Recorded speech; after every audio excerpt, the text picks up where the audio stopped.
The Gators Breakdown podcast is ready to go. I'm your host, David Waters, and you can find me on Twitter at GatorDave_SEC. And joining me here today after the 2019 Orange and Blue debut is Will Miles. You can find Will on Twitter at WillMilesSEC and his site readandreaction.com. And hey, if you're in Orlando, you might actually catch him out in Orlando today. Will got to fly down for the spring game, staying in Central Florida at the friendliest place in the world, Will. Well, thankfully, I'm not the one who has to take my son to Disney because I got the joy of taking him to the spring game yesterday. But he's out with his grandparents today, so I'm just hanging out with some friends and having a good time here and relaxing a little bit, which is good to get away from work a little bit. That's for sure. Yeah, so thanks for hanging out with us here on Gators Breakdown the day after the spring game, and spring comes to a close on a sunny, hot, fun-filled day. Like I said, I'm glad I got to see you and your son and tailgate with the Harmonic Woods area, and Annie and her tailgate. It was planned this way off the field for fans, on the field for fans, and on the field for the team. But it's still, man, it was hot, but we did have some fun in the process. Yeah, it was a little bit warm out there, but you kind of expect that in Gainesville in April and really in Florida in April. So any of the recruits who are there know what they're getting into early in the year when those games start in August and September, because those are usually the games I try to avoid if I can only come down for one, because I want to make sure that the weather's halfway decent. But yeah, it was a good show on the field. It was certainly a lot of fun for people who are around campus and had the opportunity to go around to the tailgates like you did, or just around the stadium. I mean, they had face painting, they had auctions, all sorts of stuff that my son was really into. So it was a good time, and it's one of those things where you come and do it. It's not something I think I do every year, but it's something that I really enjoyed doing with somebody who's not ready to go to a real football game yet. he was much more interested in the festivities than he was in the game. That's for sure. Yeah, that's kind of Mullins even pointed at that. That's kind of what they're trying to do with the spring game. And before your son went away, we got to play some high five too slow. So there we go. That was a highlight of the day as well. So before we dive into whatever and all that went down in the spring game, remember you can find Gators Breakdown on news4jax.com/Gators Breakdown. There you'll find all the Gators Breakdown episodes as well as articles from the News for Jack sports team going back to yesterday and covering the Orange and Blue debut. So also catch the podcast on iTunes, Google Play, YouTube, Spotify. When using those services, please share, rate, and review the show. And of course, follow us on social media on Twitter and Facebook at Gators Breakdown. Well, let's start with the obvious and also, the statement that also the defense was very vanilla for a great majority of the day. But Feleipe Franks did continue his hot spring, keep showing the accuracy we haven't consistently seen from him in seasons before. The first touchdown pass to Kadarius Toney on a corner route against Sean Davis was a thing of beauty that is a throw Franks has had trouble with in the past. The ball's coming out on time. It's catchable. And, while he still may lock onto a receiver from time to time, he showed in the spring game things that he hadn't shown in that setting before. So Franks 13 of 18 for the day, 327 yards, 4 touchdowns.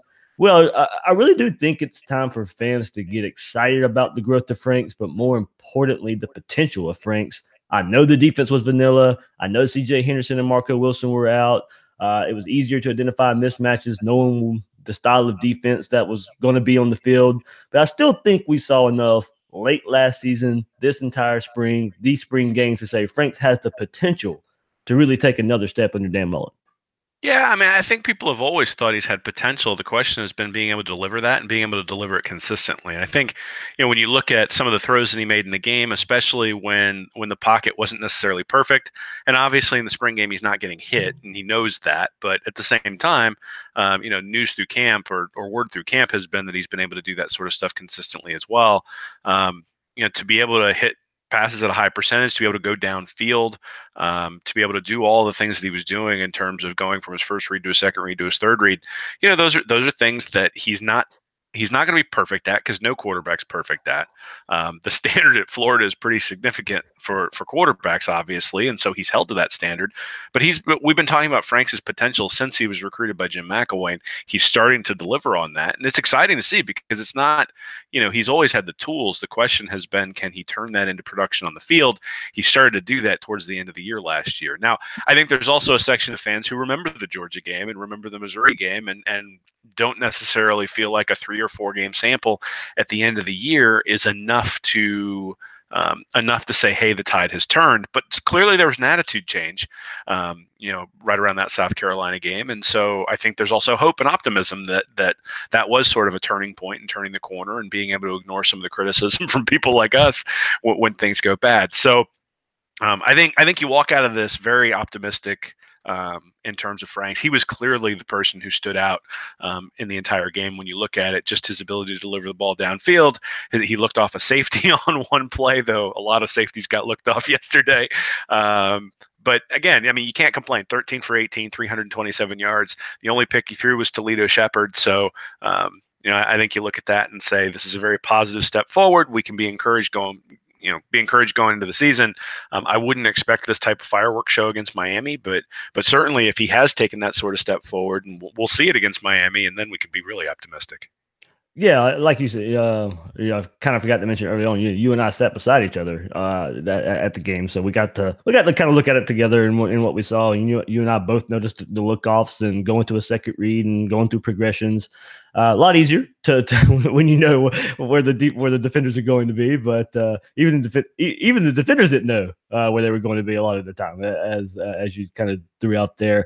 But post game comments, and almost every receiver had some post game comments, from Trevon Grimes to Van Jefferson to Tyree Cleveland, and all of them had the same comfortable, confident when talking about Feleipe Franks and this offense. So I think we've used those terms a good bit this whole spring as well, and maybe a change that we've seen in Feleipe Franks and things that we saw late last season that maybe have transferred into the spring.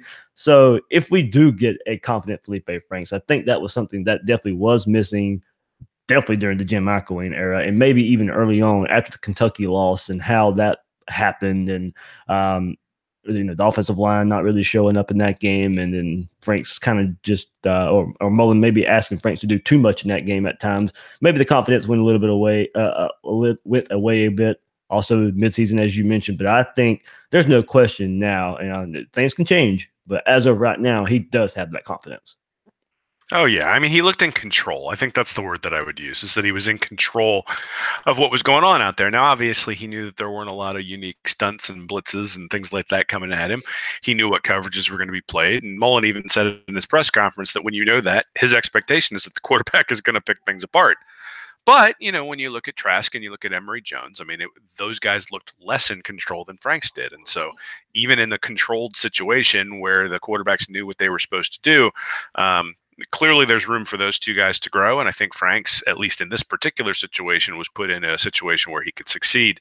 Now the caveat there is that Jarrett Guarantano for Tennessee also threw for 4 touchdowns in his spring game too. And so, these games are set up to have the quarterbacks be, set up for the quarterbacks to have success. And so you would expect the quarterbacks to have success, but that's not something we can take for granted. So last year, Florida's main 3 quarterbacks, Franks, Trask, and Emory Jones, had 43 attempts for 388 yards. So 9 yards per attempt.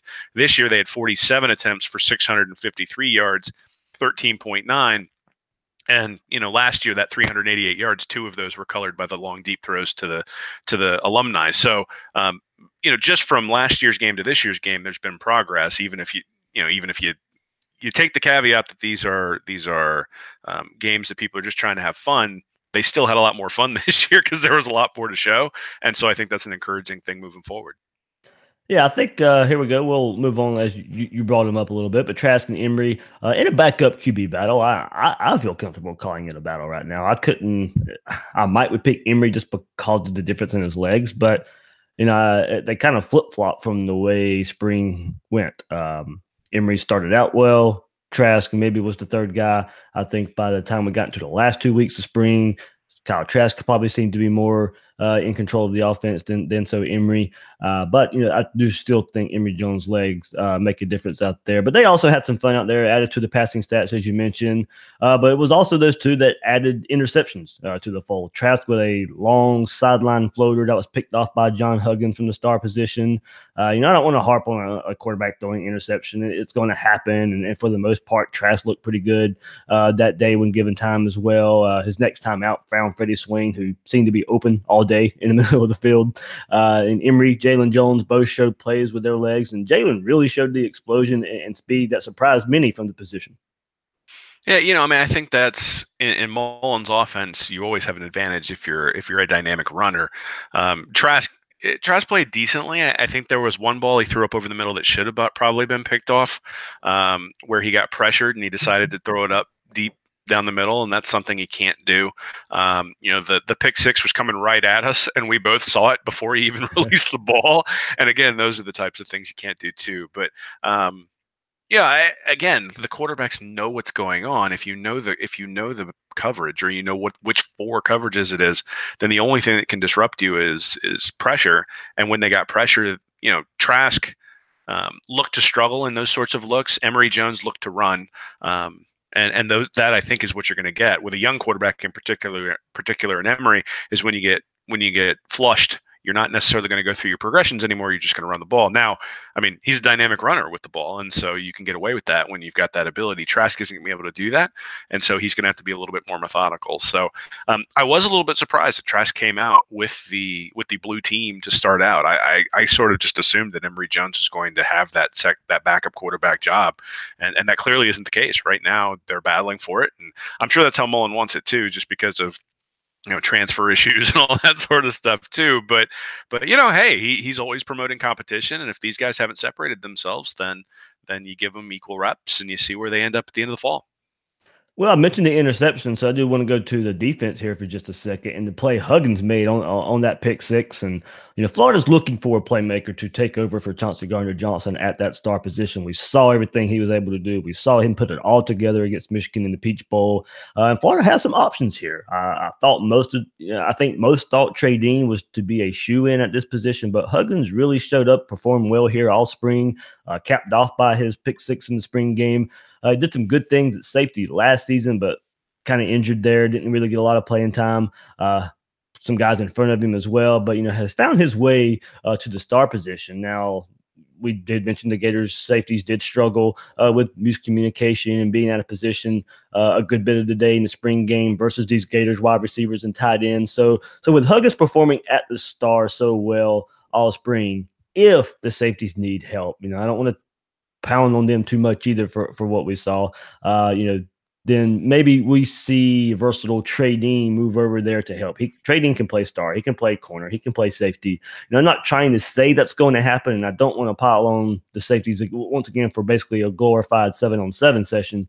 But with the flexibility at star, that possibility exists.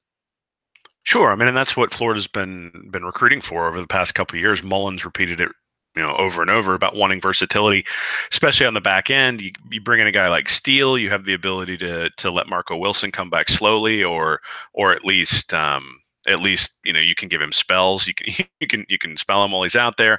If the safeties struggle, you're going to bring in somebody who plays better. I do think what we probably saw is that the receivers are explosive and the safeties are all limited, and that's one of the things that you're going to run into now. Miscommunication when you're only running four coverages would be a little bit disturbing. You figure you'd know what the call is and you'd be able to execute it. But at the same time, again, if the quarter, you don't really know which one's a miscommunication versus which one is just hey, there was a hole in the zone because there's supposed to be a hole in the zone. There's no pressure because we can't run a blitz, and the quarterback is comfortable back there and is able to wait until the zone opens and deliver the ball. So I'm not overly concerned about the defensive backs. I think the defensive backs is one of the areas where Florida's recruited the best over the past 3 or 4 years, even under McElwain. They were recruiting well at defensive back, even if they weren't recruiting anywhere else. And so I think, I am much more apt to give the credit to the receivers in this particular game than I am to pile onto the defensive backs. I think that whenever you have a safety one-on-one with a wide receiver, he should get beat.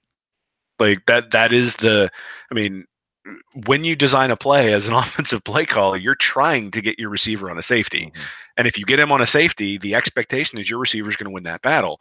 Now, the way you counter that, if you're a defense, is you get pressure on the quarterback. You don't let him get to the guy who's one-on-one, or you trick him, right? You run some sort of exotic play where it looks like it's one-on-one with the safety, but there's corner help or whatever the case might be. So none of that was going on in this game. And that's what you would do in a real game. And so they haven't done it. They haven't made any of those adjustments, and they're not going to in the spring game. And so I don't think you can necessarily say, oh, the safety play was terrible. I think what you say is you just say, hey, I'm happy that Florida's receivers, and not just the same receiver, that multiple receivers are able to beat the safeties one-on-one. And that's what you want to see.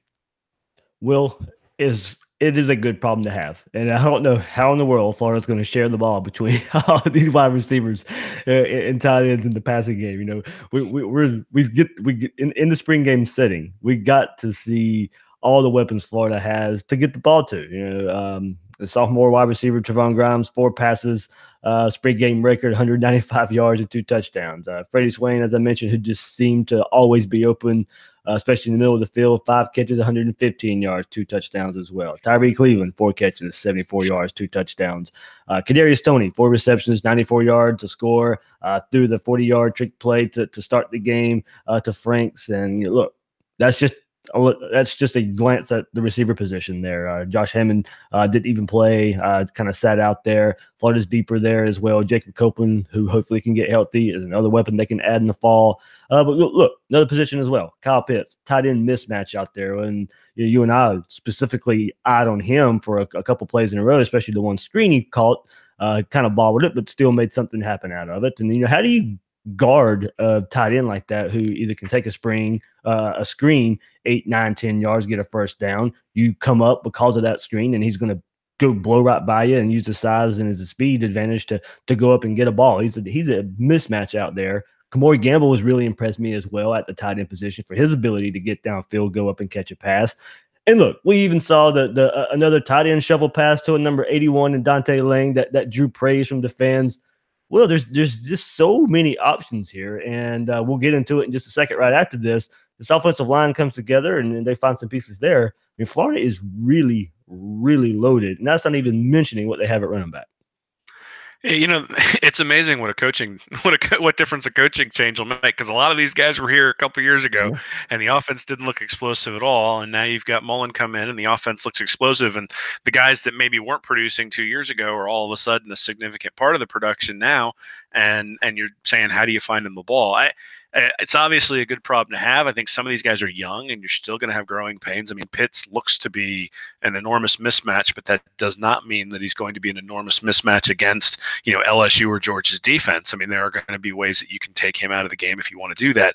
I think that's sort of the key to having the multiple receivers, is that you can't shade your coverage to one guy. You know, you can't say, hey, we're going to take Van Jefferson out of this game and just expect your other guys to cover one-on-one. That you're going to have to, you know, you can force a defense into zone coverages because they can't double coverage and then single on the other guys. And, yeah, and that's going to be a huge mentioned, Mullen mentioned that too. Well, I'm glad you brought that up. He mentioned that in his post-game presser, saying, hey, look, yeah, I may have a go-to get it to the guy sheet, but once I start doing that, he goes, I don't really have to do that with these options that I have here. And the other thing that it means is that these guys who want to get the ball are going to have to block, because you won't be on the field, because there will be somebody else out there who's just as good as you if you don't fulfill all the blocking responsibilities, knowing where you're supposed to be, all those sorts of things that drove us crazy when we were watching the McElwain-Nussmeier offenses, where you got wide receivers jumping off sides and you're not in the right formation, and the wide receivers are just whiffing on blocks and all that sort of stuff. You know, that's not going to be something you can put up with when you've got that kind of, you know, if you know, if Pitts misses a block, Gamble's going to be in there. If Toney misses a block, you're going to bring in somebody else, because you've got 9 guys that you can run out there. So it's, like you said, it's a good problem to have. I suspect that what's going to end up happening is that 2 or 3 of those guys are going to become the go-to guys for various plays out of various packages. You know, we saw that a little bit last year with Kadarius Toney, where once he started to block, particularly in that South Carolina game, they could do some things off of that, and it really opened things up.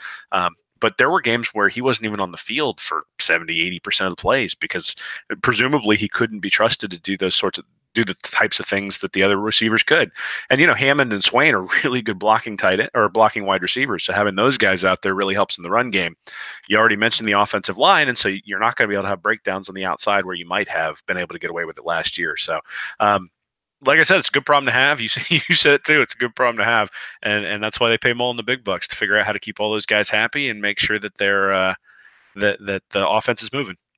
Not only that, Will, just going back and looking, and a big thing was brought up when Mullen got hired of how many of his staff from Mississippi State that he brought with him. And I also don't think with these weapons that we're seeing, and I even think maybe in the improvement of Kadarius Toney route running that we saw a little bit yesterday, as you mentioned, the improvement of some of the guys that were here under Jim McElwain, the job that Billy Gonzalez has done as a wide receivers coach. And if Kadarius Toney continues to make that transformation and continues to learn how to run routes and beat coverage, I think we can really pinpoint the hiring and bringing over a Billy Gonzalez who's familiar with working with high talented receivers from his previous time at Florida and being with Dan Mullen so long at Mississippi State. I think it really speaks to what Florida has brought in with Billy Gonzalez as well. Absolutely. I mean, we've said that about Hevesy with the offensive line last year, Gonzalez with the wide receivers, and certainly a lot of the other Brian Johnson at quarterback. Mm-hmm. Being able to know what Mullen wants to run and being able to implement those things, and having consistency among the coaching staff to be able to preach the same message day after day after day, and not have competing agendas because they all trust each other and they know what they're doing.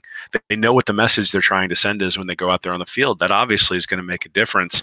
I think it's just a matter of, you look at somebody like Toney and his ability to make people miss in the open field, and you just say, well, geez, if he could do that from a route running perspective, he should be able to break people's ankles when he's out there. It's just a learning curve, and instead of just dragging yourself across the center and having to outrun the linebacker who's covering you, can you juke him and get an extra 3 yards of separation? All of a sudden, a 7-yard gain on a throw across the middle becomes 28 because you've been able to get that extra couple of feet of separation. And that, again, that's one of the things I think you could take away from yesterday is that the receivers were consistently separating from everybody that they were up against. And again, limited defense, limited defensive backs, not everybody out there, and limited in terms of what they were allowed to do. And also no real pressure on the quarterback, at least when Franks was in there. But it's always a good sign when you see those guys separating, because 2 years ago, guys weren't open. and so now they're open, and in some cases it's the same guy. So it's good to see. All right, we discussed the good of Franks and his progression earlier on, Will, but I have stood by saying that while Franks may be a better quarterback, might even be a much better quarterback, that could be held back a little bit from the offensive line. And I have total confidence in Mullen and Hevesy and Savage in fielding a group of starting five, but they do still have a long way to go, need some depth. The unit was split in the spring game, so you didn't necessarily get what they would consider their starting five here. Hegging and Lance were battling ankle injuries. Noah Banks isn't even playing right now. Things seem to be good if you go off of a tweet this past week by him, and maybe he'll be back when fall practice comes back around. You have a ton of inexperience. You're littered with true freshmen in the grouping as well. So it's going to be difficult versus a deeper Florida defensive line all spring, in the spring game as well. But one of the more noticeable pieces in Mullen's post-game presser was stating that the Gators absolutely need help there. And quote, he says, "Not that I don't like our young players and where they're coming in their development, but when you're looking at all these guys, we'd love to get a grad transfer, come in and add somebody that can come in and we'd feel comfortable that has that experience and can come in and play immediately for us." So, we've discussed it at length what what the issue would be with this offense and the offensive line, the inexperience there. Look, this isn't even the first time Mullen has said that. He said it in Jacksonville with the media availability here when he was in his speaking tour, saying they were definitely going to be looking into the grad transfer market along the offensive line. Yes, they've recruited numbers there the last couple of years, but he is right in that they probably need somebody who can come in right away and compete and push the guys that are there. Yeah, last year there were a bunch of games where either the game was salted away by a long run, or Florida's ability to really start putting points on the opponent. The Michigan game's a great example, or the Florida State game's a great example, where P. Ryan was able to hit that long run that put Florida up, I think 13-3 or 13-6 or something like that, and really sort of started the ability to pull away. And those runs weren't there yesterday. Now, again, it's a spring game. Who knows? But the defense isn't being ultra aggressive against the run, especially when they're getting torched by the pass. And the running game still wasn't there. And I think that can be a little bit of a concern. The tackles, particularly on the blue side, got beat off the snap on a pretty consistent basis. So when you look at, I know there are going to be people out there who criticize Trask, but he was under significantly more pressure. Same thing as Emory Jones. They were under considerably more pressure than Franks was. Chatfield, I know there was one play, he just came off the edge and nobody even touched him, and it flushed Trask out of the pocket and forced him to do some stuff you wouldn't want him to do. So yeah, every quarterback is worse when he's getting pressured. I mean, Tom Brady, when he was playing against Denver a few years ago in the AFC Championship game, when Von Miller. Von Miller. God, I was trying to say Van. When Von Miller was coming off the edge, he looks like a lot worse quarterback. He's getting hit, and he looks human, as opposed to when he played against defenses like Kansas City's. All of a sudden, he's putting up 400 yards this past year, no problem, because there's no pressure at all on him. And so, the same thing's gonna be true for Franks or Trask or Jones. If the offensive line can't block, the passing game's going to struggle, because eventually your eyes start looking at the offensive line rather than downfield, and you make mistakes you wouldn't otherwise because you're afraid of getting hit. And that happens with every quarterback. So yeah, they're going to have to get better, and they're going to have to be better than they were yesterday. I think some people I read talked about there being a difference between the first half and the second half. The defense was a little bit more exotic in the second half, so the offensive line struggled more in the second half. But I thought the offensive line struggled in the first half. I mean, especially that second unit, or the blue unit. It was just clear that Trask and Jones were under much more pressure than Franks was. And now, again, some of that might be that Franks was getting the ball out on time and the other guys weren't. But I suspect that a lot of that had to do with the guys who were on there. And yeah, there's going to have to be improvement. And I don't think it's an indictment of the guys who are there. I think it's a recognition that they're young. And just like if we had 4 brand new defensive backs who were going to have to start, we'd say, hey, there's going to be some growing pains. I think you look at the offensive line and say, hey, they've got Tarquin out there playing as a true freshman at tackle. There are going to be some things that he needs to work on. And that's the same of any true freshman. And so it's going to be the same when the guys come in the fall who are all those high-level recruits.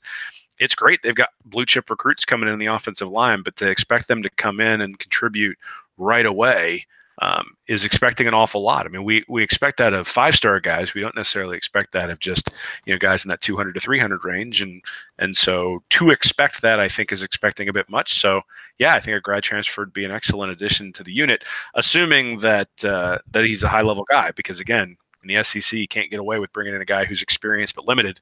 You got to have somebody who's highly skilled as well. Yeah, sure. When May graduations hit around the country, I'm sure Florida fans will be looking into the portal and kind of seeing who they can bring in. Pinpoint 1 or 2 guys that they can bring in. They're looking to. You mentioned it as well. It's tough in that scenario as well, because I think the defense pretty much knew that the passing game was going to be the focus of the spring game. So defensive line is basically, it's so much at an advantage when they know the pass game's coming. They know they can go out wide on an offensive tackle and try and get around him for most of the time. They weren't necessarily running the ball too much. It was a passing showcase. It was not much game plan. And look, and part of it as well, you can help an offensive line. We saw Mullen do it against Mississippi State last year. And, they didn't put a whole lot of points on the board, but you saw the screen pass and you saw a lot of outside stuff to help the offensive line, get the ball out of the quarterback's hands. We weren't going to see a lot of that yesterday in that scenario. So there are things that, I don't want to call complete disaster along this offensive line, because I think Mullen and the offensive coaching staff can do a lot to help those guys too. Will, you mentioned, if we're putting so much on the offensive line because of a lot of young guys playing, and there's some young guys also playing a good bit all over the field, and it was Chris Steele out there who was getting a lot of playing time because Wilson Henderson not out there. His best play of the day come on a pass breakup on a back shoulder throw in the end zone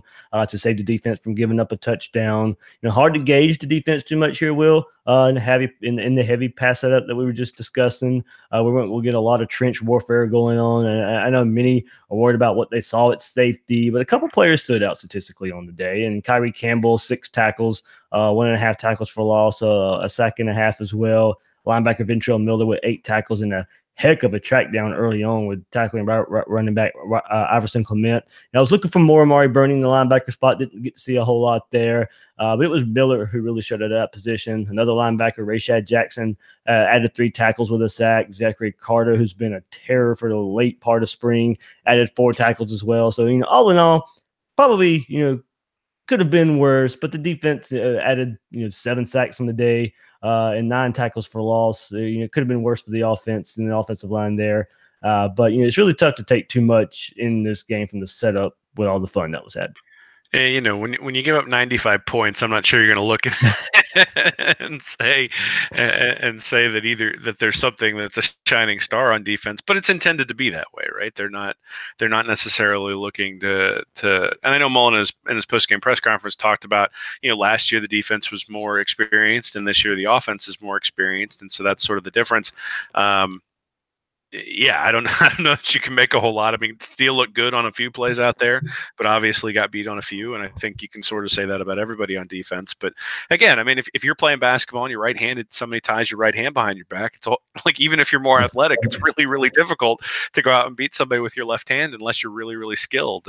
And when you limit the defense in the way Florida did yesterday, and every school limited their defense in the spring game. I mean, Guarantano had quotes coming out of the Tennessee spring game that were the exact same as Mullen, where it's like, they played vanilla defense. I knew what was coming. I should pick them apart, right? And so again, I think that's sort of the takeaway is that when you're playing a game like this, and this is how they choose to play it, then this is what you should expect. And I think it's an encouraging thing to say, hey, this year's 60-35 when last year was 35-30. Last year with similar levels of handcuffing, the offense wasn't able to take advantage. This year they were, and I don't think that's an indictment of the defense. I think it's a recognition that the offense has improved. All right, well, let's get to some tweets that our listeners sent in. I sent out a tweet yesterday wanting to get thoughts from some fans out there and what they saw all spring and the spring game. And Scott Sweat sends in a tweet here. He goes, after rewatching the game, all I really know is this: Franks will end up being a great quarterback. Our receivers are going to be outstanding, and our rivals will make fun of us for playing duck, duck, deuce. So, because other than that, we will have to wait till August, but I like our chances this year.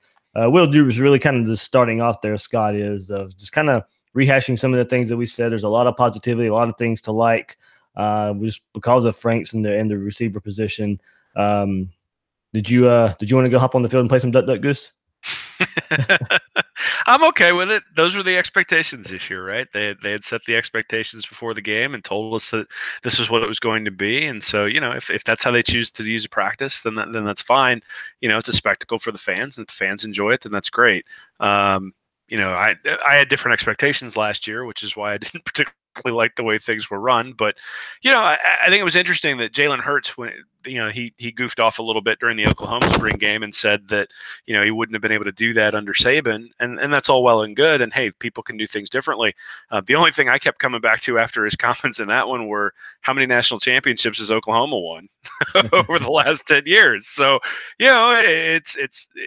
when we said this about Franks a couple of weeks ago, when during practice he was showing emotion, and the question was, is it too much emotion for the situation? Should he be putting his shoulder down in practice and getting everybody riled up? And it's like, well, if Florida wins and Franks plays well, everybody will say it was a great idea. If Florida loses and Franks plays poorly, then everybody will say he should have saved it for the game. And I think it's the same thing here, right? If Florida had gone 6-6 last year, then the spring game stuff from last year has more criticism. The fact they go 10-3 means that it worked, right? And so this year he does the same thing, and everybody's like, hey, it's going to work again because it worked last year, and we'll see.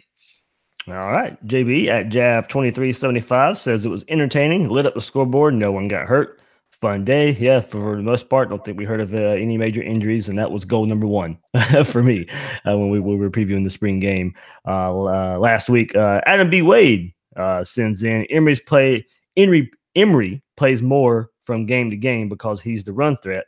But if God forbid something happens to Franks, I think without a doubt Trask is the number 2 starter.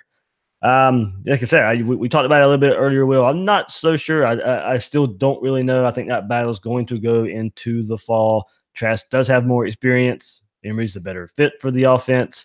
I still think he will get, as Adam is kind of saying here, some more situational time. But yeah, if Franks was to go down, if somebody else has to be the starting quarterback, that is a battle that's going to rage on for a little while. Yeah, I mean, I'd agree with last year's offensive line. Trask is probably the backup. I mean, if you had the exact same offensive line this year, I think Trask definitely would have the inside track on being the backup. But he has struggled so much in all the film that we've seen of him and the limited amount we've seen, and then also all the discussions of practice last year dealing with pressure, and then you still see that in the spring game yesterday, and you go, okay, well, if the offensive line has some growing pains, then you probably want the guy back there who can run, but you need somebody who can execute the offense and can get people in the right positions and avoid turnovers and all those sorts of things too. So, yeah, like you said, I think it's going to be Franks clearly is number 1. Mm-hmm. And so when you're thinking, if he goes down, there's going to be a drop off, and I think people need to expect there's going to be a drop off. That it's not Wally Pipp, right? Like Garrick isn't coming in to take over, and all of a sudden Franks comes back healthy and can't get his job back because somebody else has stepped in. I think there's a drop off, and we just need to expect that, regardless of who the second quarterback is. All right, a few more tweets here. At @row_Dixon sends in praying for a healthy offensive line this season. If Franks gets time to throw, things could get weird. We just might have the best skill position groups on offense in the SEC. And I don't think that's far-fetched there. I think Florida has a lot of depth at receiver, a lot of depth at running back there, and tight end as well. It's who probably, while we like those guys, have to probably prove it in, like you said, Will, early on in more game situations. But there is a lot to like there at the skill position for the Gators. Yeah, there's a lot of experience coming back too there, which Phil Steele, when he puts out his preseason preview, always rates teams based on how much they have coming back. Florida rated pretty well last year because of all the guys coming back on the offensive line, all the guys coming back on the defense. I suspect Florida will rank worse this year just because of all the guys who've left from last year. But I think that at the wide receiver position, at least, they're going to rank very, very highly in that particular aspect. So not only do you have highly skilled guys, but you've got guys who have experience in the system and comfort in the system and have actually produced. I mean, Van Jefferson and Trevon Grimes and Kadarius Toney to some extent have all produced in the offense, whereas last year we were looking at it saying, hey, these guys are really highly ranked. They've all got skill, but they haven't really produced a whole lot. So last year they produced, and so you look at that and say they're all coming back.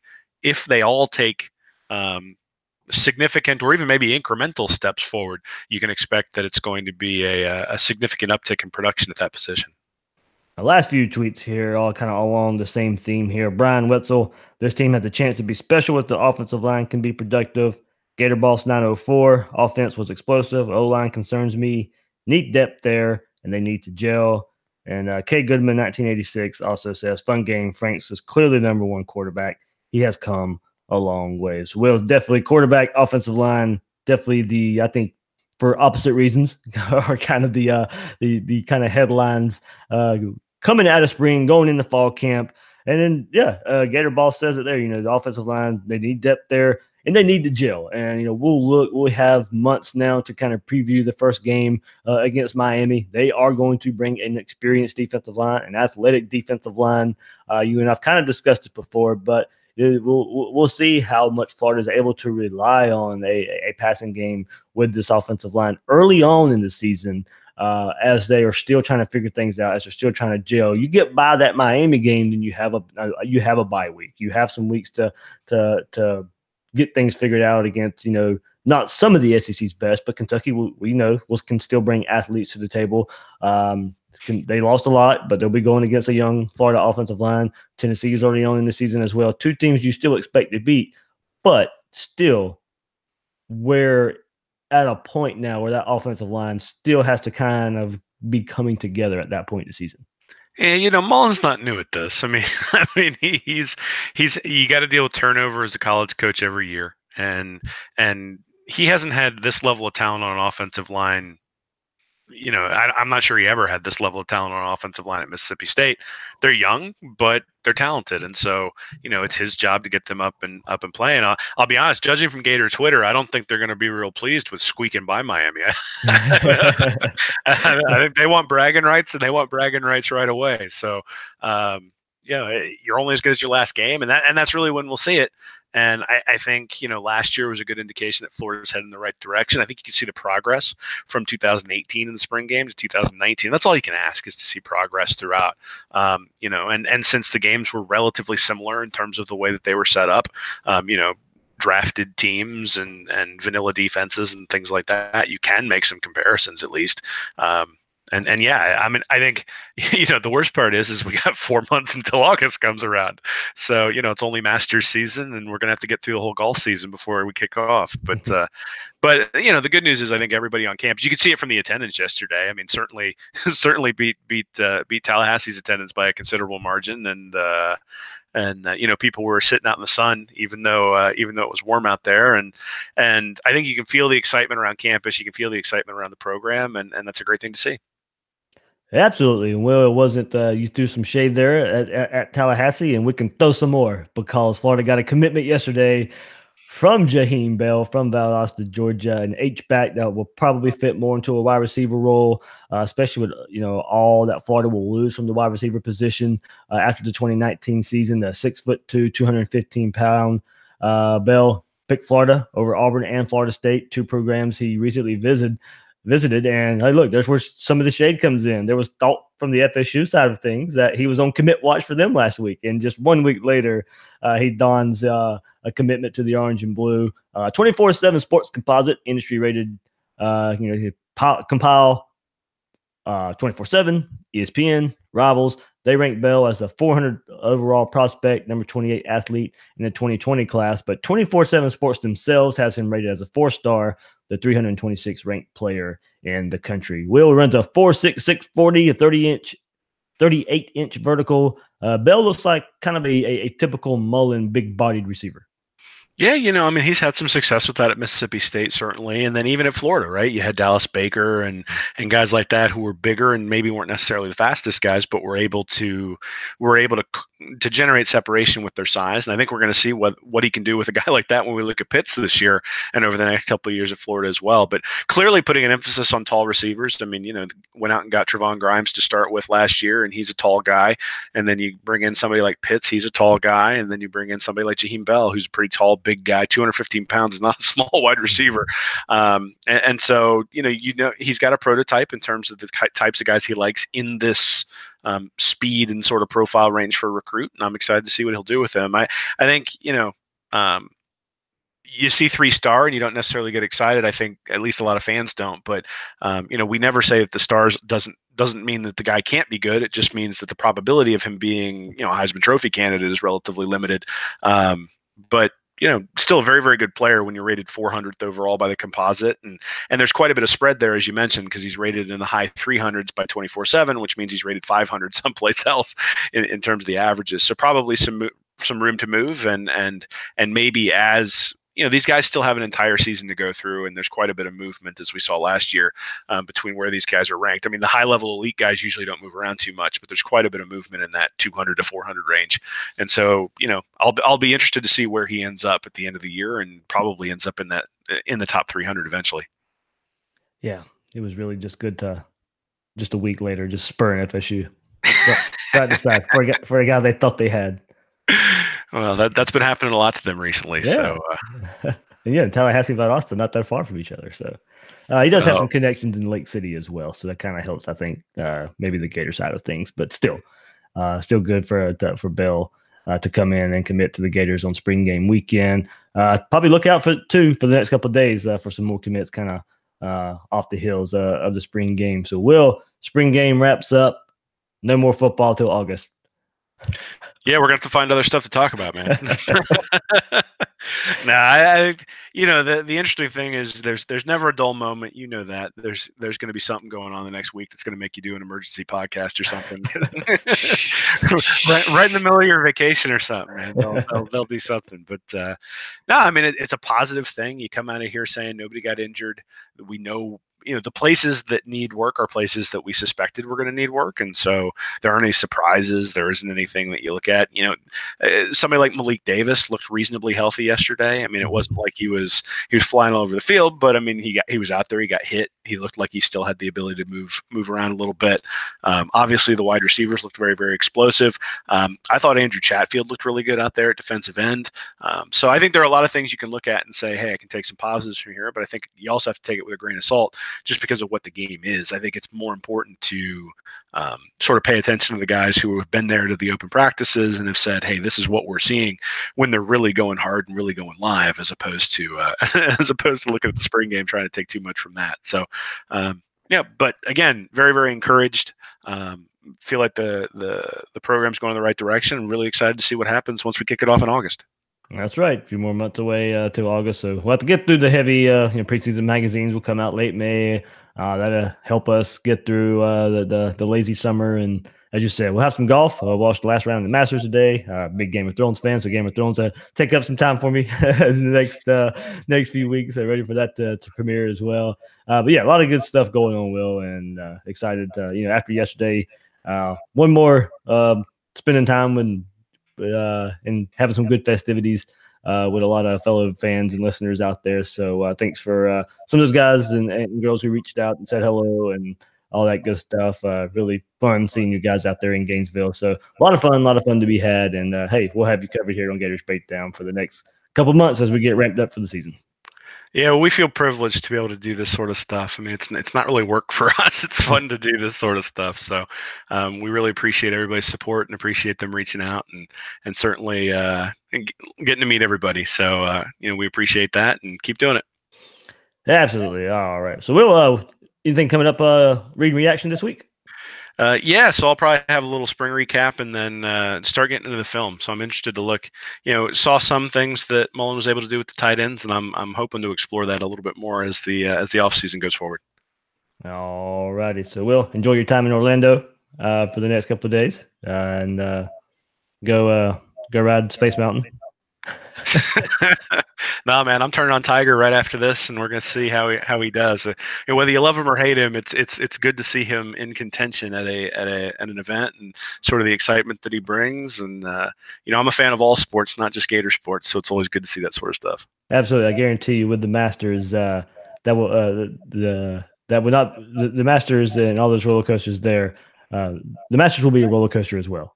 Is I guess what I'm trying to say. That is what you'll see. Not necessarily saying Tiger will be, but drama always happens in Augusta on Sunday, so it should be fun to see.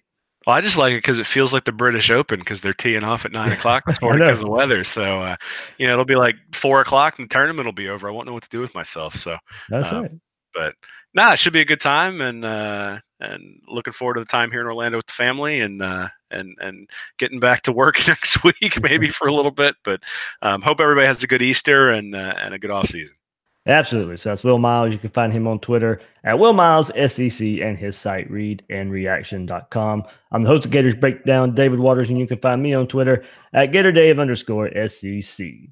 Guys and girls out there, thanks for listening to this episode of Gators Breakdown.